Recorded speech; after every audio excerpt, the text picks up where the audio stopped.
আমি আজকে এখন রান্না করব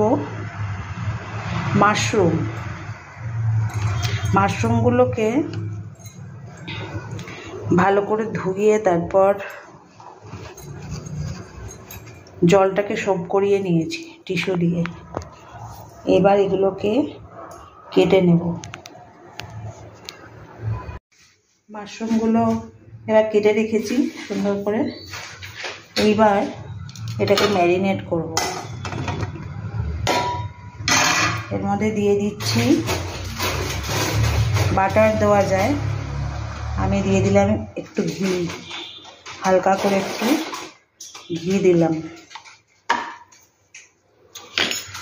আর দিচ্ছি একটু হলুদ, কাশ্মীরি রেড মির্চি,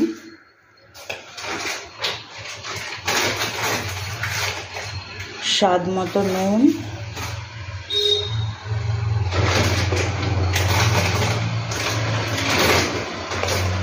আর দিচ্ছি গরম মশলার গুঁড়ো।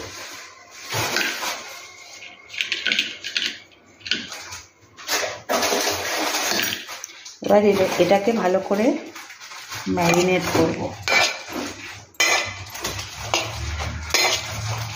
ম্যারিনেট করে কিছুক্ষণ, এটা বানাতে লাগবে টমেটোটাকে পেস্ট করে নেব।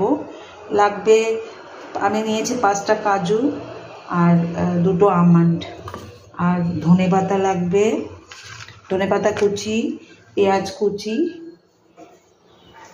আর লাগবে কসুরি মেথি। এটা হচ্ছে কসুরি মেথি, এটাও লাগবে। কড়াইতে দিয়ে দিলাম সাদা তেল, দিলাম পেঁয়াজ কুচি,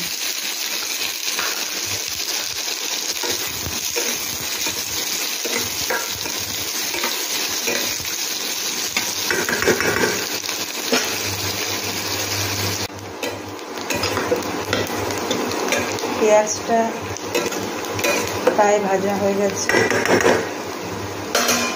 এখন দিয়ে দেব কাঁচা লঙ্কা কুচি,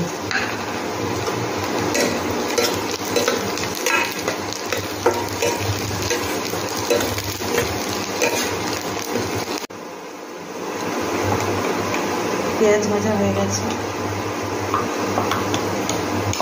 এবার দিয়ে দিচ্ছি